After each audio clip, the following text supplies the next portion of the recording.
Hi, it's Jon Mitchell, Mayor of New Bedford, and this is another installment of the Mayor's Weekly Update. Really just two things I wanted to talk about today that require a little bit of explaining and a little bit of context. So the first is a big project for the city that has been in the works for a long time, and that is the development of the New Bedford Municipal Golf Course, the Whale, as everybody knows it, on Hathaway Road.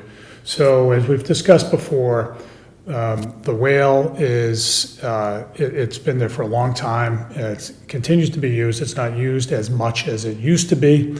And we look at that property, as others have in years past, as having potential for the development of businesses, larger businesses, kind of like the businesses that we have in the industrial park. At this point in the industrial park, or the business park in the north end, we only have one parcel left to be developed. It's filled up. And so we've looked at the golf course as a potential extension, as it were, of the business park. So we've gone about the work of fairly complicated work of advancing the development of 100 acres of the park, basically the area at the top of the hill on Hathaway Road, for commercial development while preserving the golf course. And so over the last few years, it's advanced, and we reached a point a few months ago where we could put out a request for proposals for development. And so that has happened. But things have intervened along the way in the last few months, as we know, with the fall in the stock market, the war in Ukraine, inflation, higher interest rates, and such. So there's more uncertainty out there. There is a considerable amount of interest in that property, but because of the uncertainty around the global economy now, and some of the restrictions that we had in the request for proposal, we didn't get any proposals back, which is frustrating, but it's not a stop. It's essentially a bump in the road. It's a speed bump. So we know that the property is highly marketable, being at the intersection of two highways, right by the airport, with a rail link right to the spot.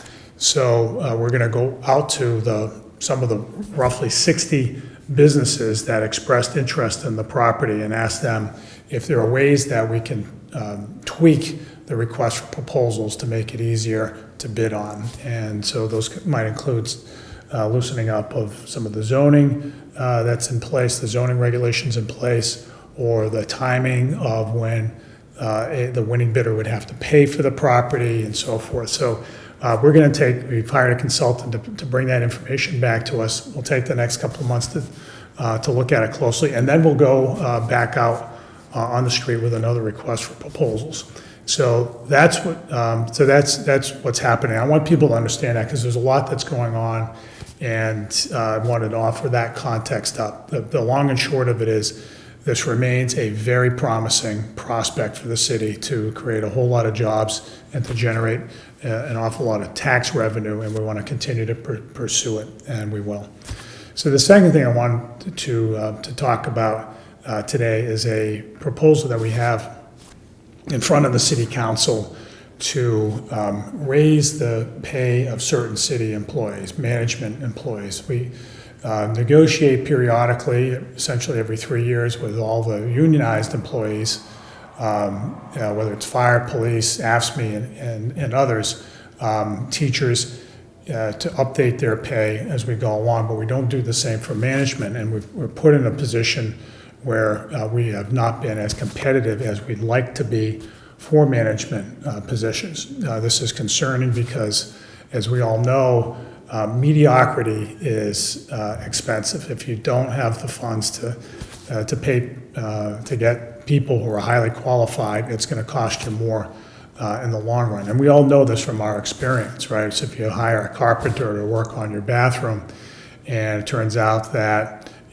things are not in place, the cabinets hanging in the wrong way, and the door casings falling off, and there are other issues, plumbing issues or whatever. When you have to go out and hire another carpenter to fix everything, and when all is said and done, it will have cost you more money. We want people in place who are going to get the job done right, and that means that we have to be competitive. We have to pay competitively. We've lost the number of people we've tried to attract to city government in the last few years because the pay has been so low. So what we've done is we've put in front of the city council, we've done a study, we've put in front of the city council what we believe is a good faith effort at elevating the salaries and ensuring that there's fairness across the board in city government in terms of how much people are paid. And so cities have to do this every once in a while. They have to adjust their pay scales for these reasons. We have it in front of the city council, and we've had numerous discussions with them about that, and we hope that it advances without delay so that we can start filling some of these very important positions, including positions that oversee the management of taxpayer dollars, hard-earned taxpayer dollars. We take that responsibility very seriously, and we have to have highly qualified people in place to do it. So anyway, that's two things I want to bring to your attention today that require some background, and so that's what I try to do, to offer that up today, as I always do. This has been the Mayor's Weekly Update. We'll see you guys next week.